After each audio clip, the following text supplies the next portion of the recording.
Buenas tardes con todos, iglesia. ¿Cómo están? ¿Cómo se sienten? Qué bueno, me alegro. Estamos retomando hoy el estudio de Romanos y vamos a la recta final ya de lo que es esta carta tan importante. Como lo habíamos hablado al inicio, es la carta doctrinal más clara, más precisa que encontramos en el Nuevo Testamento. No quiero decir que las otras no lo son. Lo que estoy diciendo es que Romanos es una carta netamente doctrinal, completa. Nos ha enseñado desde el versículo 1 hasta el 11 todo lo que Dios ha hecho por cada uno de nosotros, por lo que ha hecho por la iglesia y lo que ha hecho por su pueblo Israel. Pero hoy, a partir del capítulo 12 y hasta el capítulo 16, que es el final de Romanos, vamos a hablar acerca de lo que nosotros, como cristianos, como hijos de Dios, hacemos en respuesta a este amor. Lo que Dios ha hecho por gracia es siempre la base de la conducta del comportamiento del cristiano. En Efesios, el libro de Efesios es algo parecido al libro de Romanos. Sus 3 primeros capítulos nos hablan de lo que Dios hace por nosotros y los siguientes 3 de Efesios nos habla de los mandamientos, de los mandatos que nosotros como hijos debemos responder frente a esa gracia y a ese amor. Romanos 12:1 comienza diciendo: así que, hermanos, os ruego por las misericordias de Dios que presentéis vuestros cuerpos en sacrificio vivo, santo, agradable a Dios, que es vuestro culto racional. La introducción que utiliza Pablo cuando dice así que, hace referencia, después de todo lo que he venido hablando y exponiendo y enseñando acerca de lo que Dios ha hecho, pues en consecuencia, hermanos, os ruego. Y comienza haciendo una rogativa. Y esto es importante que lo entendamos porque viene atado de la gracia. ¿Cómo es esto de atado de la gracia? Pues la ley nos dice te mando, pero la gracia nos dice te ruego. Por las misericordias de Dios. Cuando habla de las misericordias de Dios es similar a hablar de la misericordia de Dios. La palabra denota lástima, clemencia y compasión. Lo que Pablo está diciendo, hermanos, quiero que recuerden lo misericordioso y compasivo que ha sido Dios con nosotros, pues debería ser un gran incentivo esto para la vida cristiana y piadosa. Si Dios ha sido tan compasivo y clemente conmigo, ¿no debería dar yo mi vida y todo mi ser para servirle? Si el Hijo de Dios murió por mí, la respuesta lógica a esto no sería ¿yo debo vivir para Él? Cuando habla de presentéis vuestros cuerpos, no solamente hace referencia a nuestro cuerpo físico, porque el resultado externo que se ve en nuestro cuerpo físico es el resultado de algo interno que ha sucedido. Es como cuando la palabra de Dios nos habla acerca del corazón. ¿Qué es lo que nosotros imaginamos o pensamos? ¿Qué es lo que nos está diciendo cuando nos habla del corazón? ¿Solamente del chunguito? ¿Solamente de lo que solemos poner cuando hablamos de amor? ¿Sí? Esa figura que representa el corazón. No, el corazón en realidad es el asiento del pensamiento y los sentimientos. En realidad, todo lo que nosotros somos. Cuando está hablando del corazón, habla de lo que nosotros somos. Y la respuesta que da nuestro cuerpo frente a eso es lo que está ocurriendo internamente. Entonces, cuando dice presenten vuestros cuerpos, lo que está diciendo es presenten todo su ser. Y cuando habla de esta palabra presentar, la está hablando no en tiempo presente, sino lo está hablando en el tiempo aoristo. El tiempo aoristo significa o quiere decir simplemente hazlo. No está hablando en presente, no es algo continuo, ni tampoco es algo que se hace una sola vez, sino que es hazlo. Hazlo cada vez que necesitas hacerlo, hazlo. Porque ¿cuántas veces no necesitamos presentarnos al Señor más o menos como cuando lo que diría Romanos 12:1 sería: Señor, tú me has salvado por tu gracia, por tu misericordia, y aunque yo peco y te he fallado, gustosamente te presento mi cuerpo para tu servicio. Me dedico a mí mismo, todo lo que soy y todo lo que tengo, nuevamente a ti. Nuevamente, o sea, lo hice una vez y ya no es que, entonces ya, Señor, yo ya te lo presenté a mi cuerpo alguna vez. O es progresivo, Señor, yo te lo estoy presentando todo el tiempo. No, es un tiempo aoristo, que es un tiempo en el cual el griego, ¿sí?, quería decir, lo hago o simplemente hazlo tantas veces como sea necesario.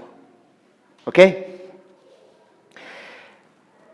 Y cuando habla de un sacrificio, debemos de recordar el principio universal que está basado en el Nuevo Testamento. En el Antiguo Testamento habían sacerdotes y había un sumo sacerdote y él presentaba sacrificios.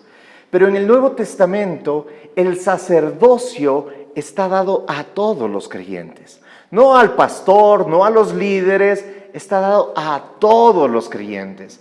Y nosotros, como sacerdotes de Cristo, debemos presentar sacrificios, porque eso es lo que hace un sacerdote. Y pues lo que presenta es su ser. Yo quiero que nosotros comencemos a considerar la profundidad de estas palabras, porque hay quien dice que los cristianos no dicen mentiras, pero muchas veces las cantamos. Muchas veces decimos, Señor, me entrego a ti, soy tuyo. Y decimos tantas cosas de esa manera, pero en realidad lo estamos viviendo. Eso en realidad es la verdad de nuestra forma de vivir. Quiero completar el versículo 1 con el versículo 2, que dice, no os conforméis a este siglo, sino transformaos por medio de la renovación de vuestro entendimiento, para que comprobéis cuál sea la voluntad de Dios agradable y perfecta. Este versículo 2 nos trae un mandamiento negativo y un positivo. El negativo es, no te acomodes a este siglo. Y el mandamiento positivo es, transfórmate. Ahora, cuando está hablando en esto, yo quiero hacer una analogía con respecto a esto. Porque cuando habla de transformación, no está hablando nada más de una conducta. Por ejemplo, cuando llegué a Gualaquiza, alguien me habló de una familia que había estado asistiendo y era una familia, sí, comprometida con la congregación. Y entonces fui a visitarlos. Y obviamente me habían dicho de que principalmente el varón había comenzado cuando se alejó del Señor, comenzó a beber, a tomar, a embriagarse, a tener mujeres fuera de su matrimonio y cosas por el estilo. Cuando fui a hablar con él, pues le dije, hermano, tú deberías buscar nuevamente a Dios y deberías dejar de tomar y de beber. Entonces él dijo, sí, es verdad, debo dejar de tomar, no voy a volver a beber. Hermano, deberías dejar las mujeres. Oh, sí, realmente es muy duro, me encantan las mujeres, pero sé que no es bueno, lo dejaré. Bueno, deberías pedir perdón a tu esposa. Sí, definitivamente he hecho mucho daño a mi esposa y a mis hijos y sí, voy a pedir perdón. Deberías volver a congregarte. Sí, tienes razón. Eso es bueno. Voy a congregarme. Cuando esta persona volvió a la iglesia, muchos dijeron, ¡wow! Ha vuelto un hermano. Y eso es lo que pensaría cualquiera de nosotros. Pero la verdad no es así. No volvió un hermano, volvió un incrédulo. Y tú dirás, ¿por qué? Quiero compararlo con otra analogía. Yo no sé si ustedes conocen los lobos. Los lobos, cuando están solos, no hacen mayor problema. El problema es cuando están juntos. Y salen a cazar juntos, y generalmente cuando están cerca de las poblaciones, atacan a los rebaños, sea las vacas, sea, no sé, lo que sea. Gracias. Y cuando generalmente esto suele pasar mucho en el norte, tal vez no es propiamente un lobo, sino es más bien un coyote o algo por el estilo. Y cuando pues están atacando los rebaños, la gente tiene pérdidas, entonces los caza. Sale a cazar estos lobos, el coyote, cualquiera de estos animales. Y cuando los cazan, los meten en una jaula. ¿Sí? Y obviamente los rebaños dejan de ser atacados, es obvio. Pero ¿por qué dejan de ser atacados? Dejan de ser atacados no porque el lobo ya no quiere comer esa carne, no quiere cazar, sino es porque el lobo está en una jaula. Y muchas veces eso es lo que hemos llamado vida cristiana. Nosotros decimos, ¡ay, cómo me gusta la fiesta, cómo me gusta el traguito! Me encanta el porno, pero yo sé que eso no tengo que ver porque es malo. Y claro, dejamos de hacer las cosas no porque no nos gustan, sino porque sabemos que es malo y pues eso no es justo. Lo que es malo no es justo. Entonces yo quiero hacer lo que es justo, por justicia, pero no por lo que dice la Escritura, por santidad. Porque yo puedo dejar de pecar porque sé que es malo, pero me sigue agradando. Pero eso no muestra lo que está hablando Pablo cuando dice transformados. Eso viene de la palabra metamorfosis, que es un cambio. Creo que cuando dije la palabra metamorfosis, muchos lo entendemos. Es esa oruga, ¿sí?, que se transforma en una mariposa. Su naturaleza cambia diametralmente y eso lo hace Dios en el corazón de cada uno de nosotros.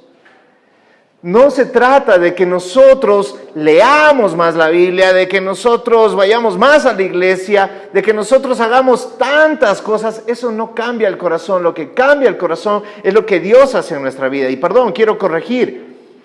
Sí es a través de su palabra. Sí es a través de un devocional que nosotros tengamos con el Señor. Porque cuando dije, y justamente de aquí partió lo que fui al versículo 2 y todo lo que venía explicando, los cristianos no decimos mentiras, pero muchas veces sí las cantamos. ¿A qué me estoy refiriendo con esto?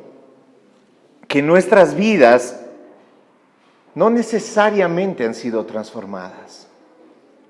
Un autor, un teólogo muy conocido hace 200 siglos, cuando hablaba de Jesucristo decía, frente a Jesucristo solamente hay 3 posibilidades. La una es que era un loco, un desquiciado. La otra es que era un mentiroso. Él sabía que no era el Hijo de Dios, pero lo decía. Y la tercera opción es, definitivamente, Él es el Hijo de Dios. Con un cristiano es más o menos parecido. Porque si un cristiano dice, según lo que está diciendo Pablo, versículo 1 y versículo 2, lo que Pablo está diciendo, si tú dices que eres cristiano, pero su palabra no te transforma y no tienes un devocional con Dios que permita que la palabra de Dios, porque hay un salmo que nos dice que el que transforma el corazón del hombre es su palabra. Y entonces si tú no estás teniendo ese tiempo con Dios para que su palabra transforme tu vida, yo tengo que pasar mucho tiempo, muchas horas frente a las Escrituras. No para preparar un mensaje. Tengo que pasarlo para amar más a mi esposa. Tengo que pasar frente a las Escrituras para amar más a mis hijos. Tengo que pasar frente a las Escrituras para ser un mejor ciudadano, para ser honesto en lo que hago. Entonces, si un cristiano dice, sí, yo soy cristiano, y si me permites, yo te puedo preguntar, ¿qué tiempo pasas frente a tu palabra alumbra mi camino? Pasas frente a la Biblia y tú me dices, no mucho porque no tengo tiempo, pero eso sí no falto a la iglesia, eso sí estoy en el instituto ministerial. Yo te digo, entonces eres un loco desquiciado porque estás pensando locuras, estás pensando que por ósmosis tu corazón es cambiado y transformado. Por otro lado, el cristiano también puede decir, yo soy un cristiano, y saber que no es un cristiano. Saber que asiste a la iglesia, pero a la cuenta el viernes está en quién sabe dónde, y el sábado, no, estoy aquí en la iglesia, aleluya, amén. Entonces ese es un mentiroso. O definitivamente un cristiano puede ser un cristiano redarguido por su palabra y transformado, haber sufrido una metamorfosis en la que has dejado de hacer el mal, no porque dices, me gusta el mal, pero no lo hago porque es malo, sino dices, amo la santidad y aborrezco lo que Dios aborrece. Y entonces he dejado de hacer lo malo porque entiendo, Romanos del 1 al 11, lo que Él ha hecho por mí. Y cuando entiendo eso, pues he sido transformado. Entonces, cuando una persona simplemente deja de hacer las cosas, como les cuento de este caso, un hombre que dice, sí, definitivamente tengo que dejar el alcohol, definitivamente tengo que dejar las mujeres, definitivamente tengo que dejar muchas cosas y tengo que hacer otras tantas, entonces definitivamente no ha sido transformado. Por eso el apóstol Pablo lo dice, en base a todo lo que he dicho, hermanos, os ruego, te pido. No te está diciendo, te demando. Tienes que hacerlo. Te está diciendo, te ruego. Te ruego por las misericordias de Dios que presentéis vuestros cuerpos, todo vuestro ser, en un sacrificio vivo, no un animal muerto o lo presentas para ser degollado, sino que te presentas a ti vivo, santo y agradable a Dios, que es vuestro culto racional. No os conforméis a este siglo. Siglo no se refiere a los 100 años, se refiere a esta edad. Eso ya lo aprendimos en alguna prédica anterior. No te conformes a esta edad, no te conformes a lo que el mundo te da, no te conformes a pensar igual. Para terminar con esto y poder continuar con lo demás adelante, aunque esto es lo fundamental. ¿Qué pasará si llega un extraterrestre y tiene que investigar a la raza humana y en especial a ti? Y tiene 2 guías para hacerlo. La guía del mundo, y dice el mundo es así. Y tiene otra guía que dice que es la Biblia, y dice la palabra de Dios dice esto. Y comienza a analizar tu vida, no solamente tus hábitos cristianos, que son muy buenos, sino comienza a analizar tu vida. Lo que piensas, lo que hablas, cómo reaccionas cuando vas a una institución pública y te toca hacer una cola de... ¿Sí? ¿Cómo reaccionas cuando se te cruza un carro? ¿Cómo reaccionas cuando te llega una factura de la luz que te han cobrado en exceso? Ojo, no estoy diciendo deja pasar la injusticia, estoy diciendo cómo reaccionas, qué palabras dices, cuál es tu actitud, qué grado de frustración es el que tienes. Y si este extraterrestre comparara esas reacciones con las que tiene el mundo, ¿cuál crees que podría ser su veredicto? ¿Sí? No necesito respuestas personales, ¿no? Eso es para que cada uno de nosotros lo meditemos. ¿Pero por qué predica esto? Bueno, porque la palabra de Dios dice que tenemos que tener un culto racional y que tenemos que ser transformados, porque si vamos a seguir haciendo lo mismo y reaccionando lo mismo de cómo vive y reacciona el mundo, entonces, ¿en qué nos diferenciamos? ¿Recuerdas lo que aprendíamos la semana pasada? Para que nos amemos los unos a los otros. Y eso hablábamos, o sea, ¿por qué pedimos lo que pedimos? ¿Por qué queremos que pase lo que pase?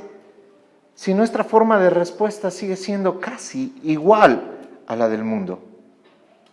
Y continúa el 3, dice, digo pues, por la gracia que me es dada, a cada cual que está entre vosotros, que no tenga más alto concepto de sí mismo que el que debe tener, sino que piense de sí con cordura, conforme a la medida de fe que Dios repartió a cada uno.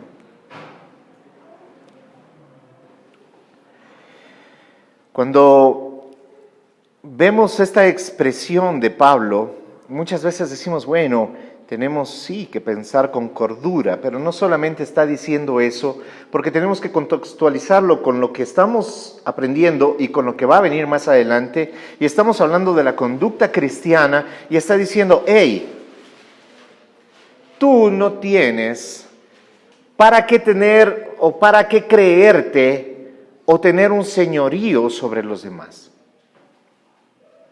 Y esto suele pasar muchas veces en las iglesias. Que hay alguien que es, entre comillas, cobertura, y entonces va viendo lo que vas haciendo. A ver, déjame mirar, déjame ver lo que estás haciendo. Hey, alto, no tengas un más alto concepto del que debes de tener, porque cada uno le rinde cuenta a su Señor. Amén. ¿Estamos de acuerdo? Sí, definitivamente estamos de acuerdo. Cada uno le rinde cuenta de su vida a su Señor. Porque es muy fácil presentar una imagen delante de la gente, pero al que no podemos engañar es a Dios, es al que lo ve absolutamente todo. Nosotros podemos cerrar la puerta de nuestro cuarto y decir, ahora sí puedo hacer lo que quiera, pero ¿no nos damos cuenta de que estamos frente a Dios? Eso es lo que quiere decir temor a Dios. Temor a Dios es la conciencia de saber que todo el tiempo estamos delante de un Dios santo, todo el tiempo. No es cuando no me mira el pastor, cuando no me mira mis papás, cuando no me mira mi cónyuge, cuando no me miran mis hijos. No, es tener la conciencia de que siempre estoy delante de la presencia de un Dios santo, y eso trae temor a mi vida para saber de que me debo a Él. Entonces, no debo tener un concepto más alto y comenzar a juzgar al hermano para apagarlo, para juzgarlo con un juicio de perdición. A eso no hemos sido llamados. Pero ojo, lo aclaro, sí hemos sido llamados a juzgar. Y la palabra de Dios nos enseña que debemos de juzgar con sabiduría, no para juicio, pero sí para ayudar a nuestro prójimo. Eso lo hablaremos en otro tema.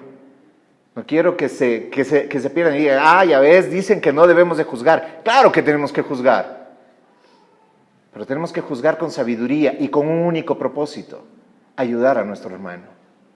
Pero si yo tengo un alto concepto de mí y me creo más santo que los demás y comienzo a poner mi dedo acusador sobre los demás, es a eso a lo que propiamente se está refiriendo Pablo. No tengas un alto concepto de ti, más allá del que debes de tener, porque cada uno le rendirá cuenta a su Creador y a su Señor.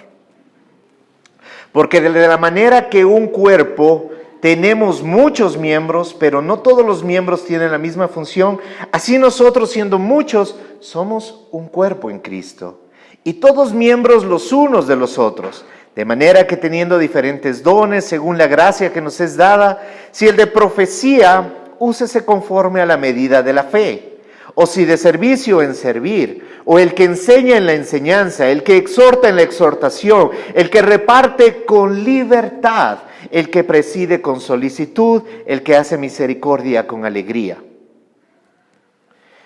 Aquí Pablo está dando un listado de dones que cada uno tiene.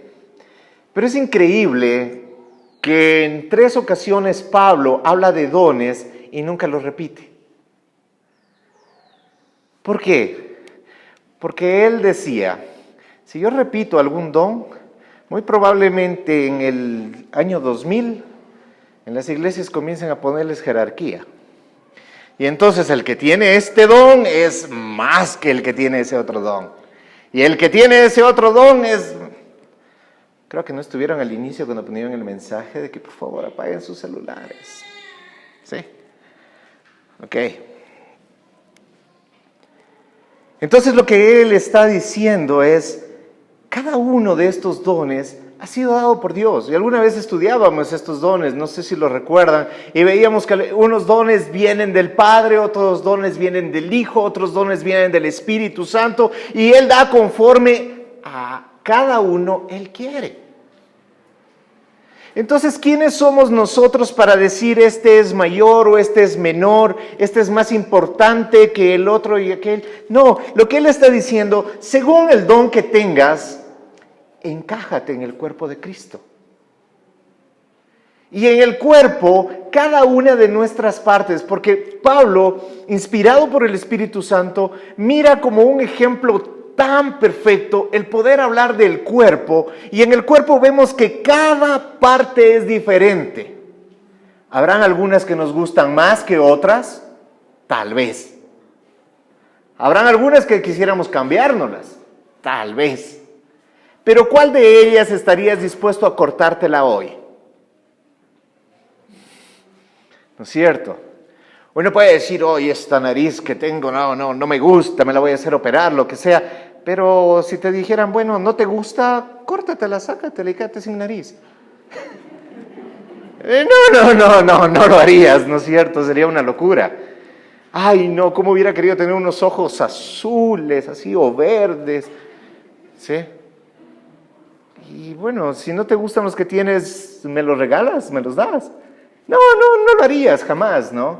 Entonces la ilustración es muy válida porque está diciendo, en el cuerpo de Cristo, cada uno según sus dones, sus talentos, sus formas, su carácter,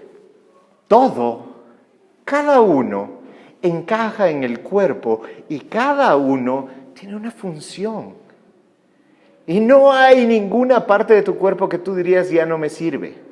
Tú puedes, según los estudiosos en los cambios corporales, dicen que en muchos siglos vamos a perder este falange. ¿Por qué? Porque no nos sirve de nada. Yo les diría, a mí sí me sirve. Lo uso, ¿sí? Pero la verdad es que todo el cuerpo forma algo tan maravilloso, tan perfecto. Cada parte del cuerpo forma algo tan perfecto y tan maravilloso. Y eso es la iglesia. Y Pablo está hablando de eso. Y si tú te miras en el contexto en el cual está hablando todo esto, está hablando de que cada uno debe presentarse a Dios como útil en la iglesia. No útil aquí en el templo, útil para la iglesia, o sea, útil para tu hermano, útil para el que está sentado a tu lado. Entonces eso desbarata totalmente el argumento de que la única forma de servirle a Dios es en el templo. Y entonces todos quieren servir en el templo. Yo quiero servir en el templo, yo quiero hacer esto en el templo y todo eso. No. Cada uno según lo que te ha dado. Algunos les dio el don para ser, yo no sé, un médico, un profesor, un maestro, un constructor, un conductor de vehículo, no sé, según lo que te haya dado. Por eso estos listados que da Pablo no son exhaustivos y no deberíamos hacerlos exhaustivos. Porque cuando mete profecía, mete el que tenga don de servicio. Exactamente igual. No dice el de profecía, el de servicio. No, en la misma lista, el de profecía y el de servicio. El que preside como el que enseña. En la misma lista. Es maravilloso. ¿Y por qué habla de todo esto? Porque en el 9 dice, el amor sea sin fingimiento. ¿De qué está hablando? De todo lo que hemos venido hablando. De una vida cristiana. Y el título, no sé si ese sería el título que le hubiera puesto Pablo, porque ustedes saben que los títulos en la Reina Valera no los pusieron los apóstoles, ¿no? Ni siquiera venía numerada, ni con puntos, ni comas, ni nada por el estilo. ¿Sí? Ellos no utilizaban ese tipo de cosas. Esto se hizo en el transcurso del tiempo. Yo no sé si le hubiera puesto deberes cristianos, pero yo tal vez le hubiera puesto algo más como vida cristiana. Esta es la vida cristiana, está diciendo. Esta es la manera en que debemos de vivir en respuesta a lo que Cristo ha hecho en nuestras vidas.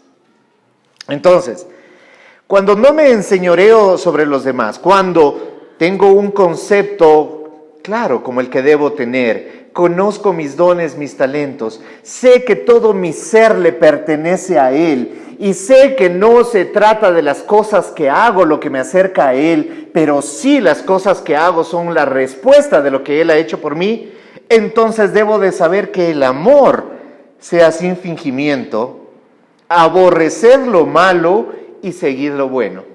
Eso le da sentido a lo que dije anteriormente.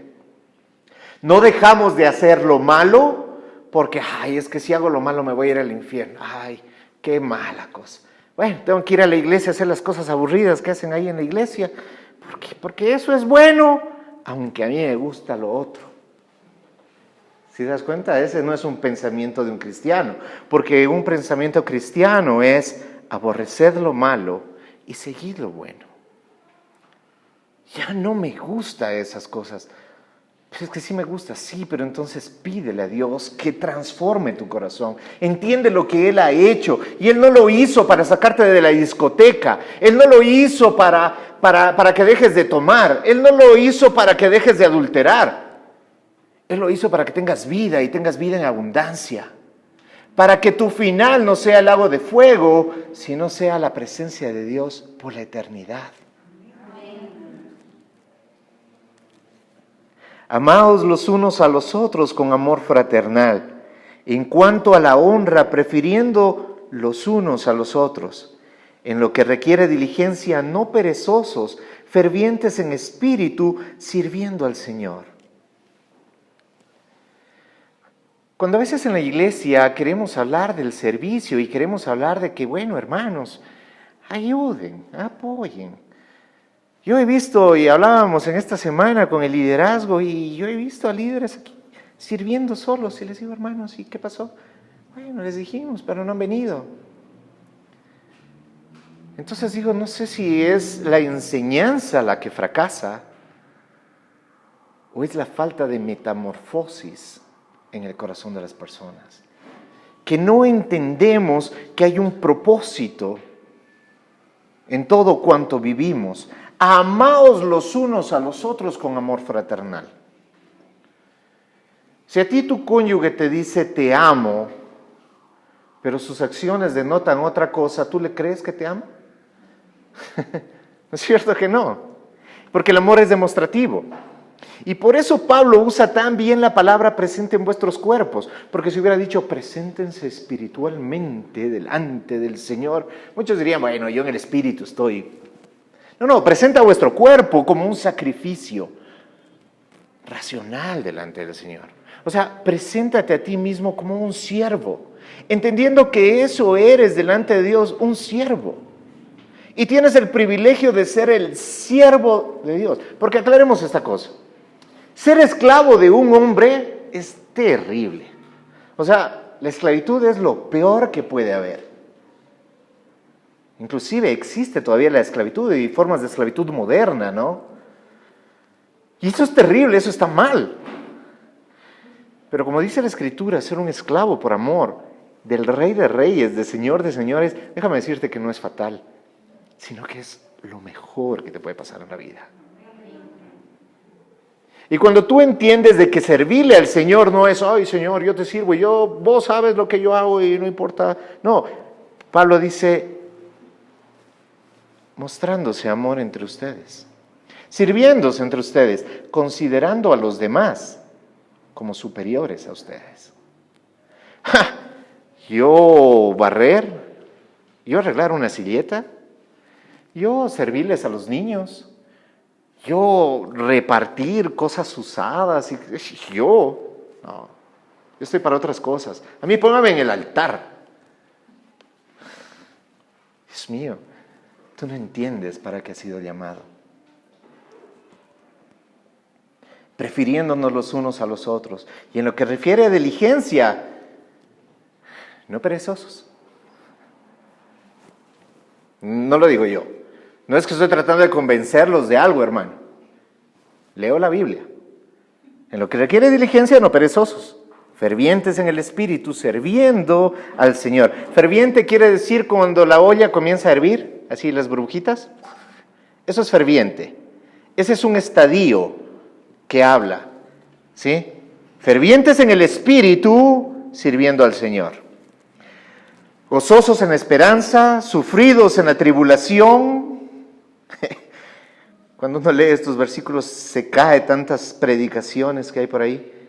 Gozaos en la esperanza. Uy, qué bien la esperanza. Sufridos en la tribulación. Nadie quiere eso, pero sí, sufridos en la tribulación.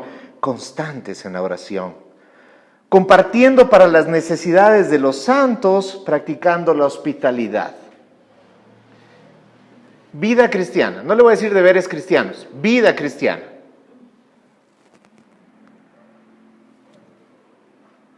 Bendecid a los que os persiguen. Estas cosas ya son a otro nivel, ¿no? Bendecid a los que persiguen, bendecid y no maldigáis. Gozaos con los que se gozan, llorad con los que lloran, unánimes entre vosotros, no altivos, sino asociándonos con los humildes. No seas sabio en vuestra propia opinión. No paguéis a nadie mal por mal, procurad lo bueno delante de todos los hombres. Solamente voy aclarando ciertas partes porque es tan claro lo que dice, eso es lo que tenemos que hacer. Pero cuando dice procurad lo bueno delante de los hombres, dice, o sea, sé intencional. O sea, que se te note. Procurad, eso quiere decir. ¿Ya? Si es posible, en cuanto dependa de vosotros, estad en paz con todos los hombres. Pablo no es un extraterrestre que dice, no, tienen que estar en paz con todos.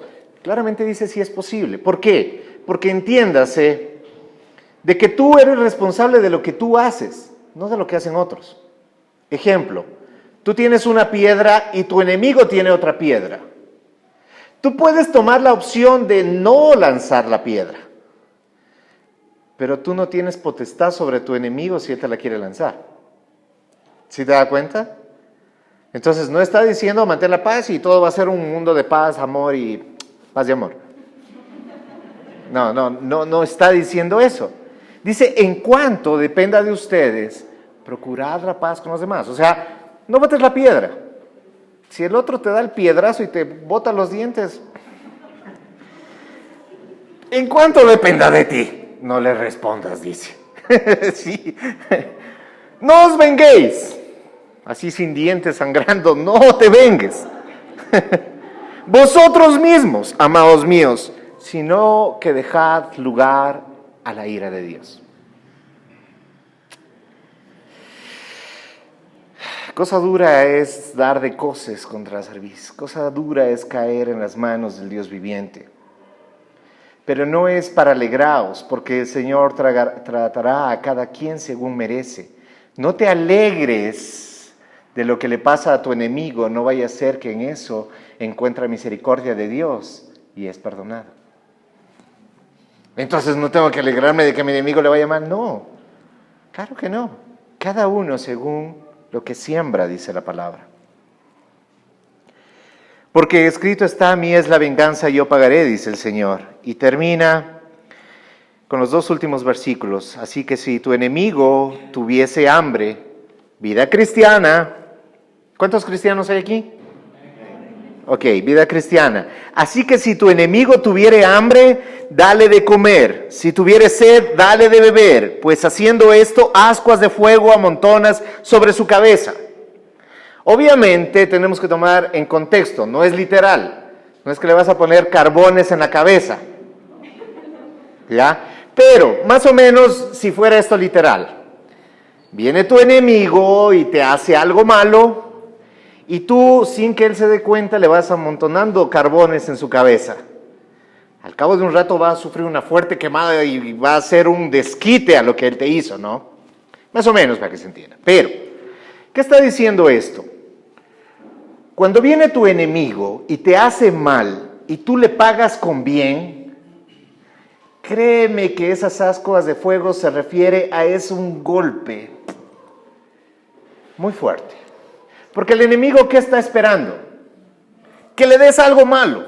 Y cuando le das algo bueno, ay, ¿por qué me das esto? Ahora sí va a ver. ¿Sí? Porque dice la palabra de Dios, versículo 21 y final, no seas vencido de lo malo. No seas vencido, sino vence. Esta palabra es muy importante, vence. Y cuando a ti te hacen algo, vos quieres vencer, ¿no es cierto?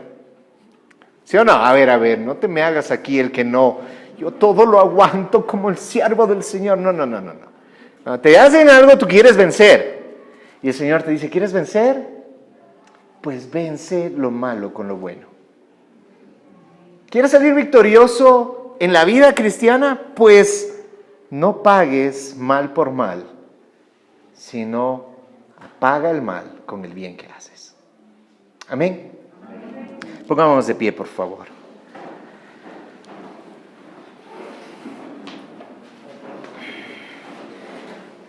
Mientras se van poniendo de pie y se van acomodando, quiero darles la última historia. Un granjero, no es una historia propiamente, un granjero va, y obviamente los seres humanos no hablamos con los animales a menos que estemos locos, ¿no? Pero va el granjero y tenía una gallina y un cerdo y les dice, ¿quién de ustedes quiere colaborar para el desayuno de hoy? Vamos a desayunar huevos con jamón. Para la gallina era solamente dar una parte de sí. Para el cerdo era darlo todo de sí. ¿Quién quiere colaborar en la obra del Señor? Y tranquilos, no vamos a levantar ofrenda. No ahorita, luego. Pero no se trata de eso. Porque el Señor nos está llamando y nosotros podemos ser gallinas o cerdos. Yo sé que es una comparación no la que quisiéramos, ¿no? Pero tú puedes colaborar con una parte de tu ser. O puedes colaborar, como dice Pablo, con todo tu ser. Y todo tu ser es más que tus finanzas. Las finanzas no es lo importante. Tu billetera no es lo importante en el reino de los cielos. Es tu vida, es tu corazón. Es quien eres en verdad delante de Cristo. Es quien eres sin tapujos, sin poner una fachada. Es desnudarse ante Dios espiritualmente y decirle, aquí está el siervo de Dios. Pero ¿qué clase de siervo queremos ser? Amado Padre, gracias por tu palabra. Gracias por Romanos 12. Gracias porque nos hablas tan directamente a nuestra vida, Señor. Y nos muestras cuál debería ser la respuesta natural a tanta gracia y a tanto amor. ¿Cómo no te hemos de amar si tú nos has amado primero? ¿Cómo no hemos de vivir para ti si tu Hijo murió por nosotros? Habla a nuestros corazones y que tu Espíritu Santo sea llevándonos mucho más allá de la comodidad de nuestra vida, de simplemente vivir una vida buena en la tierra, sino a poder ser activos dentro de la congregación, de que nuestra vida tome sentido cuando sirvamos a los demás, cuando miremos a los demás como superiores, como mejores, como merecedores de mucho más de lo que yo merezco. Porque de esa manera estaremos amándonos los unos a los otros, como tú nos amaste. Y eso le dará un sentido al sinsentido de este mundo y de nuestras vidas. En el nombre de Jesús oramos. Amén. Amén. La iglesia es como un arco. Un arco transporta agua y Cristo es el agua viva. Un arco nos conecta y como iglesia debemos conectarnos con la gente, velando por los intereses de los demás. Un arco es la fuerza que envía valientes hombres de Dios. Y un arco genera unidad entre dos cosas separadas, Dios y el hombre. Esa es la iglesia, la esposa. Vivamos la iglesia, seamos el arco.